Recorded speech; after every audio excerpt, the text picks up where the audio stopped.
There are two incredibly powerful items that hardly anybody is using in Baldur's Gate 3. They can completely transform your character or companions from basic and lackluster into broken and godly.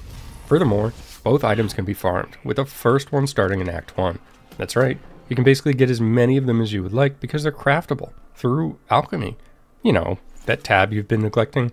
And the ingredients are sold by vendors, which can be refreshed by utilizing rest. So whether you want to craft them legitimately or use the other more devious method of theft, we'll cover what the items are, how you can take advantage of them, which vendors sell the ingredients, just how easy it is to make them, and make sure you stay until the end of the video so you don't miss out on builds that benefit the most from these. One's a non-meta build, so you likely haven't seen or tried it, so you can take what you learn in this video and go try it out with a fun and exciting new build.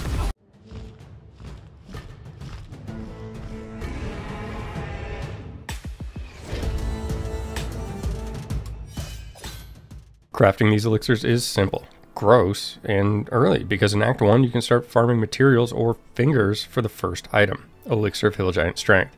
The elixir can also be directly purchased from vendors or stolen, so make sure you check through the stock of vendors that have the potential to carry it, if alchemy isn't your drink of choice. As for the elixir itself, sure, you've heard of it, and perhaps you even have one that sits somewhere in your inventory of a random character that you can't remember because you're saving it for the right moment. And leave a comment if I just called you out. The elixir will increase a character's strength to 21 until long rest, and there's enough supply to always have one active once you can travel around checking vendors. Combine 3 fingers into salt, and then combine the salt with any suspension. That's your elixir. Like I said, simple. If you're new to alchemy, what I mean by any suspension is under the alchemy tab, which is H by default, you'll find a category for it, and you can craft one of any of these. You'll see here for the elixir recipe, it literally says any, combined with the salts we made from the fingers.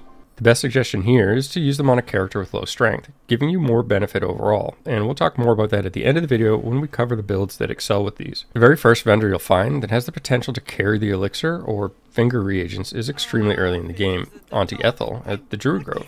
Now, depending on your choices through the game, she might not be available forever, which means you'll want to check Dareth and Blurg, who reside at the Myconid colony in the Underdark. If these vendors don't have the giant fingers you're looking for, be mindful that merchant stock actually refreshes in this game, so you can use rest to change what's available. And that's a tip that works for any stock, not just these fingers. Now, if you don't have access to tons of supplies for resting, you can use a hireling, as every level up refreshes vendor stock as well. So pick up a hireling, check some vendors near each other, and then increase your level by 1 and repeat. Ditch the hireling and do it all over again to farm more. And you can even get your gold back from hiring them with this method. Remember, we're farming, so you'll want to check for these as often as possible if you're using a character that's going to be consuming them daily. But if you run out during a point that prevents you from acquiring more, it's not a huge deal. You can do a quick respec to reallocate stat points and continue on. Respecing is 100G, and with the number of these you'll be trading for, that price should be affordable when and if needed. The second item is Elixir of Cloud Giant Strength. It's an improved version that grants 27 strength when consumed. Crazy, 27 strength.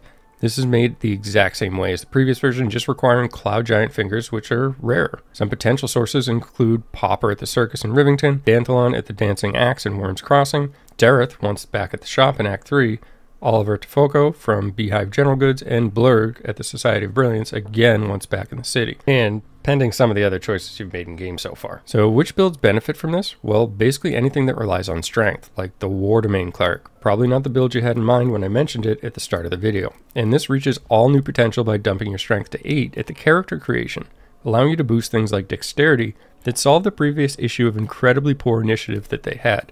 Basically, any build that uses strength and relies on lots of stats will get more benefit from these. Another example would be Paladin, where there just aren't enough points to boost strength, dexterity, constitution, and charisma otherwise. Start taking advantage of these elixirs and awaken some builds you never thought possible. If you found this video helpful or just enjoyed it, feel free to hit the like button.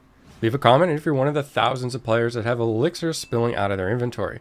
And subscribe to the channel if you'd like to see more videos of your favorite RPGs.